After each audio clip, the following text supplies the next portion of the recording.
Okay na pala. Start na.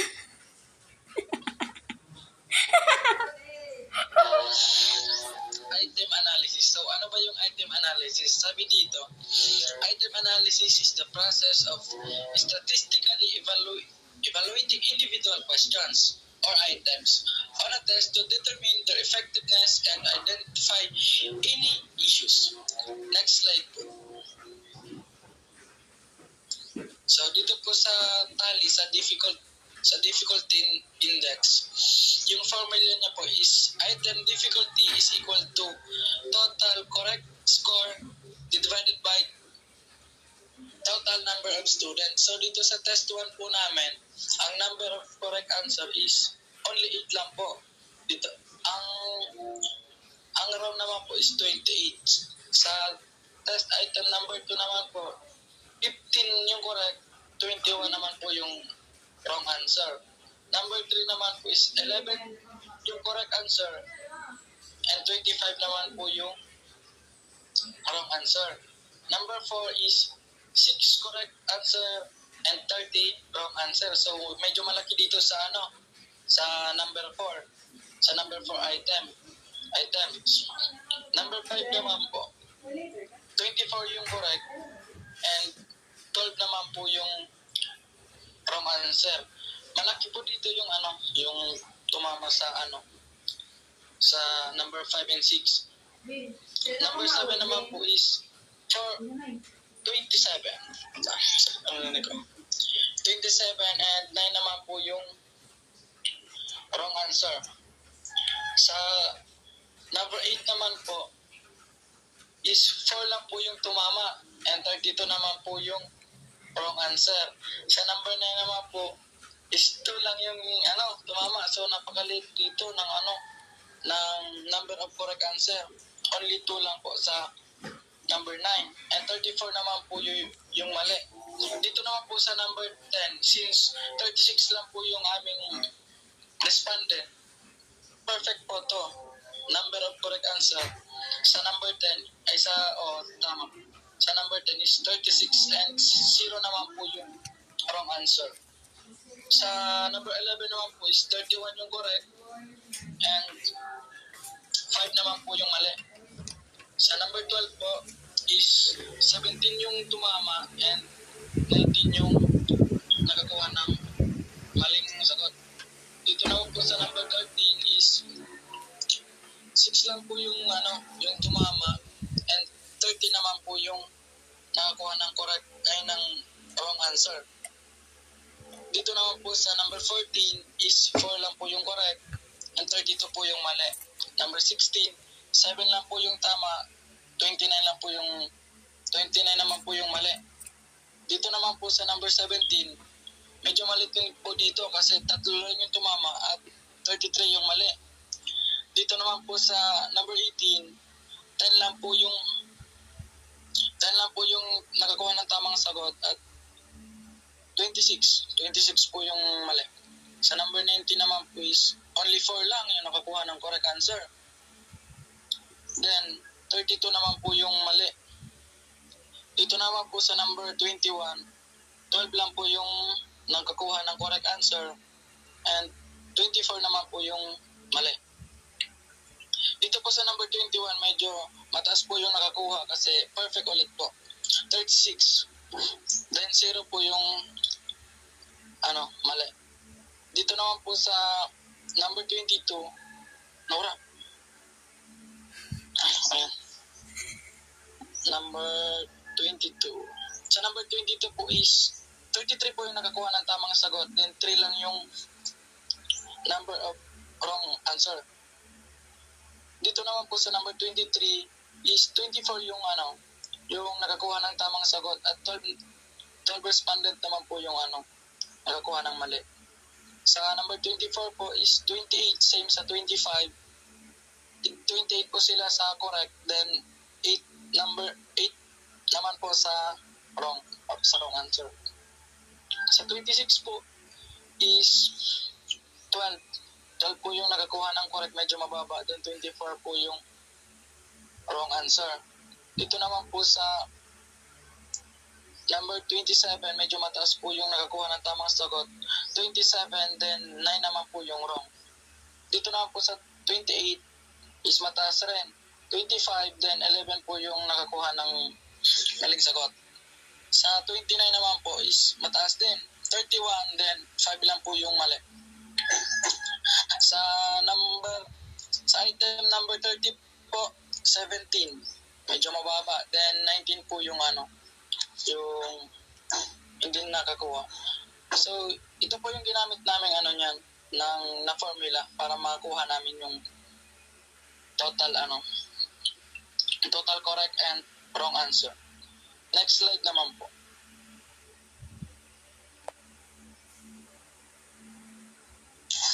Dito naman po sa difficulty index ulit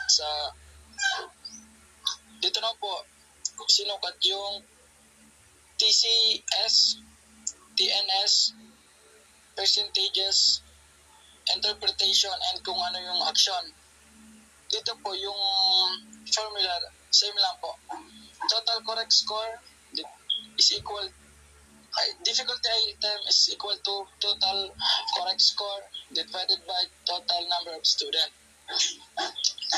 So, dito po sa yung range ng difficulty niya sa TCS, TNS, sa question number 1 po is 0.2222. Yung percentage niya po is 22.2%. Interpretation, difficult po siya kasi kunti lang po yung nakakuha. Then, sa action po, revise or discard. Sa question number 2 naman po is mababa pa rin po. 0.41.666667. Sa percentage niya po is 41.7. Sa interpretation naman po, right difficulty or yung action po, retain po yung action. Sa number 3 item naman po, 0.305555. So, yung percentage na po is 30.6. Right difficulty. Retain din po siya. Dito naman po sa question number 1, 2, 3, 4, 5. 4. Sa question number 4, napakababa po, 0.1666. Yung percentage niya po is 16. So, difficult po siya kasi kunti lang po yung nakakuha ng tamang sagot. Sa action naman po, revise or discard. Sa question number 5 po is 0.666667. Yung percentage naman po is 66.7. Right difficulty. Yung action niya po is retain siya kasi maganda po yung yung percentage niya. Dito naman po sa number 6, mataas po, maganda po yung yung percentage. 0.722222. Yan. Sa percentage niya po is 72.2. Interpretation po easy. So po siya, revise or discard kasi medyo madali po siya. Dito naman po sa number 7, 0.75. Percentage, 75. Sa interpretation po is easy lang siya, kaya revise or discard po yung action. Number 8, 0.1111, napakababa po, 11.1%, difficult. Revise or discard po kasi alanganin po yung yung percentage. Sa number 1, 2,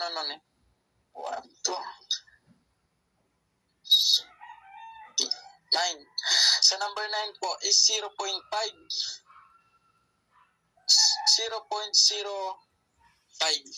So, yung percentage na po is 5.6. Difficult, napakababa. Revise or discard po yung action. Sa next naman po is 1. Only 1 po. 100%. Yung percentage na po, 100%. Easy. Easy po siya, napakadali kasi 100% po yung nakakuha ng tamang sagot. So, yung action po is revise or discard. Next naman po is 0.86. 1111. Mataas po yung percentage, 86.1, easy. So, yung action niya po is revise or discard. Sa next naman po, 0.47. Yung percentage niya po is 47.2. Right, difficulty. So, yung action po is retain po siya. Dito naman po sa next question items, 0.1111. Yung percentage niya po is 11.1. Difficult. Revise or discard po. So, next naman po. Same po siya dito. Yung magkasunod na number item sa item, pareho lang po sila ng percentage, 11.1. Next po, 0.194444. Yung percentage niya po is 19.4. So, yung interpretation po dito is difficult. Revise or discard po. Next po is 0.08. Napakababa. 8.3. Difficult yung interpretation niya. Action, revise or discard. Dito naman po sa next 0.27. Yung percentage niya po is 27.8. Right, difficulty. So, i-retain po siya yung question na to. Next naman po is 0.11. Yung percentage niya po is 11.1. Difficult. Revise or discard rin po siya. Next po is 0.3. 33.3% yung percentage niya po. Right? So, yung ano niya po is right, difficult. So, retain po siya. Dito po sa next is 100%. So, easy siya. Dito po sa interpretation, easy po siya kasi nakuha niya yung 100%. So, yung action niya po is retain or discard. Next po is 0.916666. 91.7 yung percentage niya. Easy kasi marami yung nakakuha. Revise or discard din po siya. Next po is 0.66667. 66.7. Yung percentage niya ay difficult. So, i-retain po siya. 0.777778. Percentage niya po is 70. Same po siya dito sa magkasunod na number. 77.8. Easy. Yung action niya po is revise or discard. Next po is 0.3333 or 33.3%. Right, difficult. So, retain po siya. Yung action niya. 0.75 or dito naman po sa percentage, 75% easy kasi marami yung nakakuha. Revise or discard po siya yung action. 0.694444 percentage, 69.4. Interpretation, right, difficult. So, retain po siya sa action. Next po is 0.861111 or 86.1 sa percentage niya, easy. So, revise or discard po siya. Dito naman po sa last question, 0.47. So, 47.2 po sa percentage. Interpretation, right, difficulty. Retain po siya. Next slide po. Dito naman po sa discrimination index ranking. Sabi po dito, steps to get the upper and lower group. Number 1, rank the score from highest to lowest. Get the 50% of upper and lower group. Number 3, one taker is disregard to determine the discrimination index accurately. Getting upper and lower group. Total number of student times 0.50. So, since 36 lang po yung yung respondent, so equal po siya. 36 times 0.50 is equal to 18. So, hinahati po namin siya sa dalawa. Sa 18. Sa ranking naman po, rank number 1, name, Medular Sheena Joy. Nakakuha po siya ng 25 score item. Yung total niya po is 36. Ay, 30. So, 5 mistake lang po siya. So, rank number 1 ulit po, Sibolo. Same po sila. 25 yung nakuha nilang yung score. Sa number 3 naman po, Praxides Angelo, 23. Ito nakakuha po siya ng score na 23. Number 4 po, Murillo Francine Angela, 19. Next, number 4, Banyares Kia. Nakakuha ko siya ng 19 na score. De La Cruz Princess Shane sa number 6.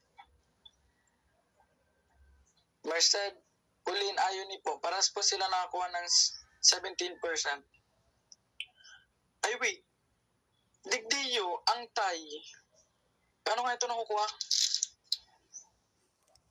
Ang Tay. Para si Saya masabi na nasa inutan.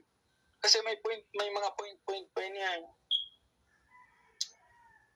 Si Saya ang nagano pa ni compute. Ikata na lang.